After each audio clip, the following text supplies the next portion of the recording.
Sale la febbre rosa anche in Veneto, da sempre terra di appassionati della bicicletta. In corsa alla edizione del centenario del Giro d'Italia anche 9 corridori veneti. Il bassanese Emanuele Boaro, 30 anni al quinto giro, numero di gara 3.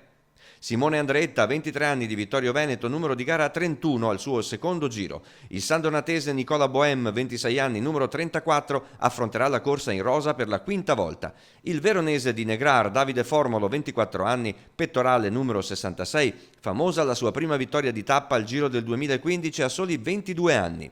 Enrico Battaglin non è parente di Giovanni, anche se entrambi sono nati a Marostica. 27 anni, Enrico ha vinto 2 tappe del Giro del 2013 e del 2014, numero di gara 162.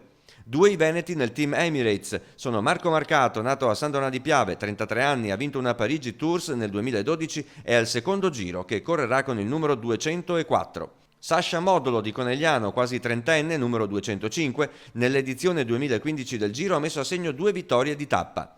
2 veneti anche nella squadra Villier Selle Italia. Il vicentino di Sandrigo Filippo Pozzato, il decano tra i veneti in gara con i suoi 36 anni. Nel suo palmarès una Milano-Sanremo, quella del 2006, campione italiano nel 2009 e 2 tappe del Tour de France, numero di gara 211.